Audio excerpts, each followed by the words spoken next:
इंदौर की पुष्प विहार कॉलोनी, न्याय नगर और महालक्ष्मी नगर की तीनों सोसाइटियों के प्लॉट धारकों का एक बार फिर गुस्सा फूट पड़ा। 33 साल से अपने प्लॉट का इंतजार कर रहे रहवासियों ने सरकार और भूमाफियाओं के खिलाफ मोर्चा खोल दिया है। प्लॉट धारकों का आरोप है कि उन्होंने प्लॉट की पूरी कीमत चुका दी, लेकिन आज तक उन्हें जमीन का कब्जा नहीं मिल पाया। कई सरकारें बदली, जनप्रतिनिधि बदले, लेकिन उनकी समस्या जस की तस बनी हुई है। अब रहवासियों ने मुख्यमंत्री से न्याय की मांग करते हुए भूमाफियाओं पर सख्त कार्रवाई की मांग की है। पुष्प विहार कॉलोनी, न्याय नगर और महालक्ष्मी नगर की तीनों सोसाइटियों के प्लॉट धारक लंबे समय से अपने हक की लड़ाई लड़ रहे हैं। रहवासियों का कहना है कि 33 साल पहले उन्होंने प्लॉट के लिए पूरा भुगतान किया था, लेकिन आज तक उन्हें कब्जा नहीं दिया गया। प्रदर्शन कर रहे प्लॉट धारकों ने कहा कि कई बार अधिकारियों और सरकारों से गुहार लगाने के बावजूद उनकी समस्या का समाधान नहीं हुआ। वरिष्ठ नागरिकों ने कहा कि अब वे आर पार की लड़ाई लड़ेंगे। रहवासियों ने चेतावनी दी है कि जरूरत पड़ने पर टेंट लगाकर भूख हड़ताल भी की जाएगी। प्लॉट धारकों का साफ कहना है कि जब तक उन्हें उनके प्लॉट नहीं मिलते तब तक आंदोलन लगातार जारी रहेगा। ये पुष्प विहार कॉलोनी है और यहाँ पर मैंने 35 साल पहले, मेरे हस्बैंड छोटी सी नौकरी करते थे, उन्होंने कैसे भी करके यहाँ की किस्तें जमा करके ये यहाँ पर पैसे जमा करे। आज वो रिटायर हो चुके हैं, लेकिन उनकी आंखें भी चली गई है। मैं अकेली हूँ घर के अंदर और आप सोचो मैं उनको अकेला छोड़कर ये कब तक स्ट्रगल करूँगी।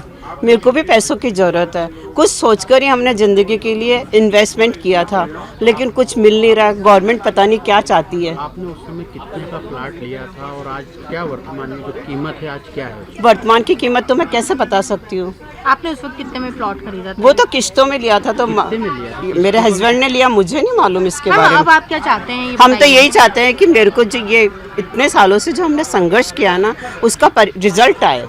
और अगर नहीं मानता है आईडीए तो फिर क्या करोगे आप लोग? कुछ तो करेंगे। आपका नाम? मेरा नाम पद्मा, मैं छावनी इंदौर।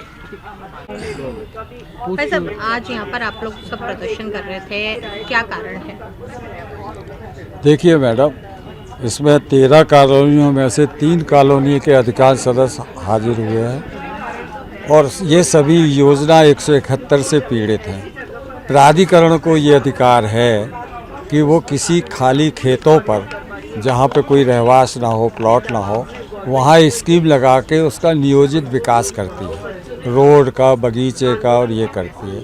तो उस ज़मीन को किसानों को छोड़ना पड़ता है, या जो भी प्लाट होल्डर है वो छोड़ देते हैं और उन्हें मुआवजा मिल जाता है या कुछ रकम मिल जाती है या कुछ आधे प्लॉट में। इस स्कीम की तरह यहाँ सोयाबीन के खेत थे और इसमें ज़्यादातर आबादी नहीं थी। बहुत समय के पहले की बात है। 1993 में उन्होंने एक स्कीम 132 के नाम से लगा दी थी, जिसमें यहाँ कुछ व्यक्तिगत भूखंड थे और इसके बाद 13 कॉलोनियों संस्थाओं के 6000 भूखंड प्रभावित थे। उन्होंने कहा ये कुछ नहीं, ये भूखंड उखंड, ये तो खेती की ज़मीन है, ना यहाँ आप रहते हो ना यहाँ के साथी, और इस पे तो हम अपनी स्कीम लगा के विकास करेंगे। तो सर उसके इंतज़ार होता रहा। 2009 में जाकर के हाई कोर्ट ने कहा कि आपने इसमें ना तो प्लॉट अधिग्रहित किए, ना विकास किया, ना कुछ किया, तो हम आपकी ये स्कीम समाप्त कर। हाई कोर्ट ने हम लोगों ने अब लगाई थी, तो उन्होंने कहा कि ये तो स्कीम आपकी अब इनवैलिड है, निरस्त की जाती है। तो इनने फिर एक अपील कर दी कि साहब मुझे दूसरी स्कीम लगाने का एक अवसर दिया जाए। सोचा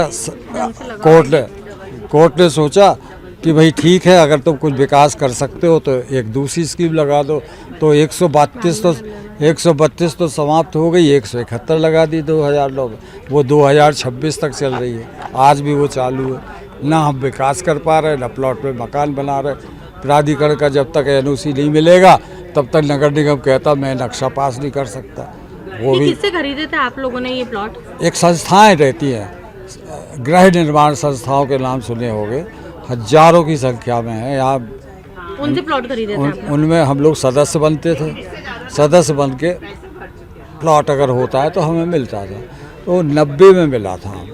कब? 1990। तो 10 साल और 36 साल हो गए रजिस्ट्री को। अब आईडीए से बात कर रहे हो तो क्या कह रहे हैं वो? आईडीए ने कहा कि आप हमें 7 करोड़ रुपए जमा कर दो, सारे 6000 प्लॉट धारी और प्राइवेट, तो हम छोड़ देंगे। वो हमने 22/12/24 को भर दी है। 22/12/24 लास्ट डेट थी हमारी भरने की, सब लोगों ने भर दी है। अब हम उनके पास जाते तो कहते क्या छोड़ रहे हैं, विचार कर रहे हैं, छोड़। आप ही की विज्ञप्ति थी कि इतने इतने पैसे अगर ये संस्थाएं भर देती है, 1.5 करोड़ एक एक संस्था पे लगभग था, तो हम छोड़ देंगे। लेकिन वो पैसा भरने के बाद भी नहीं छोड़ रहे।